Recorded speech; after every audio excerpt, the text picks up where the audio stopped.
Let's mic, देश का मिजाज, नॉर्थ ईस्ट। लेट्स माइक, देश का मिजाज और खबरें उत्तर पूर्व से। केंद्र सरकार ने असम के नमरूप 3 उर्वरक संयंत्र के प्रदर्शन का गहन मूल्यांकन शुरू कर दिया है। रसायन एवं उर्वरक मंत्रालय ने projects and development India limited को इसके कमजोर क्षेत्रों की पहचान कर सुधारात्मक उपाय सुझाने का जिम्मा सौंपा है। ब्रह्मपुत्र वैली फर्टिलाइजर कॉरपोरेशन का ये संयंत्र पूर्वोत्तर भारत की एकमात्र सक्रिय यूरिया उत्पादन इकाई है। इसी क्रम में नमरूप 4 परियोजना को तेजी से आगे बढ़ाया जा रहा है। इसके वार्षिक 350 लाख टन यूरिया उत्पादन क्षमता के साथ 48 महीने में कमीशन करने की योजना है। इससे न केवल आयात पर निर्भरता घटेगी बल्कि भूटान, म्यांमार जैसे पड़ोसी देशों को निर्यात भी किया जा सकेगा। पश्चिम बंगाल व बिहार की मांग भी पूरी होगी। त्रिपुरा किसी व्यक्ति विशेष की जागीर नहीं है और कोई भी बल प्रयोग करके लोगों की आवाजाही रोकने का हक नहीं रखता। सिमना मंडल के बरकथल बाजार में भाजपा सदस्यता ग्रहण समारोह में मुख्यमंत्री डॉक्टर माणिक शाह ने कहा है कि पार्टी ताकत के दम पर किसी की गतिविधि बाधित करने की कोशिश बर्दाश्त नहीं करेगी। आदिवासी भाई बहनों के सहयोग के बिना एक त्रिपुरा श्रेष्ठ त्रिपुरा का निर्माण असंभव है तथा समावेशी विकास सरकार की सर्वोच्च प्राथमिकता है। इस मौके पर 312 लोगों ने भाजपा की सदस्यता ली, जिन्हें मुख्यमंत्री ने सही समय पर सही फैसला लेने की बधाई दी।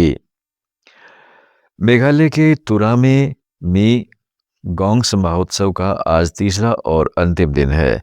भव्य समारोह के साथ इसका समापन होगा।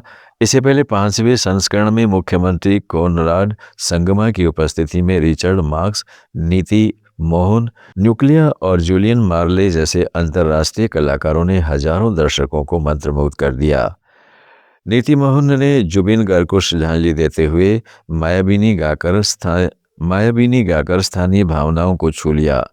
मेघालय के उभरते बैंड्स और मुख्यमंत्री ग्रास रूट्स म्यूजिक प्रोजेक्ट के युवा कलाकारों ने भी शानदार प्रदर्शन किया।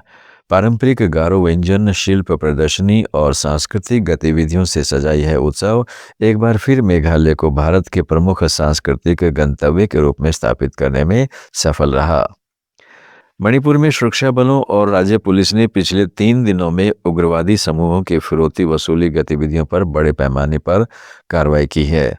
इस दौरान इम्फाल पश्चिम, नोबल, विष्णुपुर और कागचिंग जिलों में अलग अलग अभियानों में प्रतिबंधित संगठनों से जुड़े 11 सक्रिय कार्यकर्ताओं को गिरफ्तार किया गया।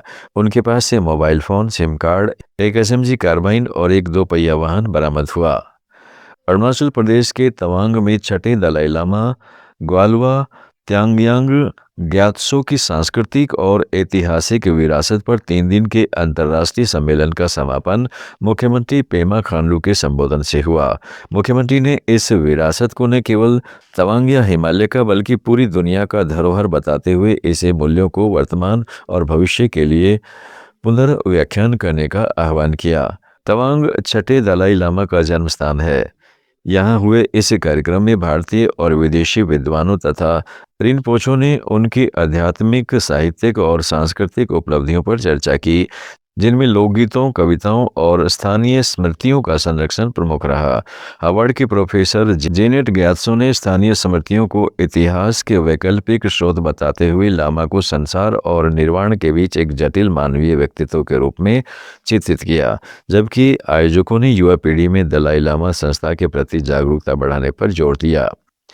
मिजोरम की सबसे बड़ी सामाजिक संस्था सेंट्रल यंग मेजर एसोसिएशन ने वेरंगते सेरांग राष्ट्रीय राजमार्ग का फिर से निरीक्षण किया और राष्ट्रीय राजमार्ग एवं अवसंरचना विकास निगम तथा तीनों ठेकेदारों के जुलाई से चलाए जा रहे कार्यों की गति व गुणवत्ता पर भी गहरी नाराजगी जताई। संस्था के नेताओं ने चेतावनी दी है कि जुलाई 2026 तक पूरे होने वाला यह प्रोजेक्ट अभी अपेक्षित मानकों से काफी पीछे है और आगामी मानसून से पहले सड़क टिकाऊ नहीं बनेगी तो गंभीर समस्या खड़ी हो सकती है।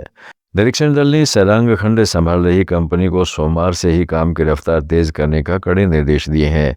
अब दिसंबर में क्रिसमस से पहले फिर निरीक्षण कर प्रगति की समीक्षा की जाएगी। आप सुन रहे थे let's mike more than radio. Follow कीजिए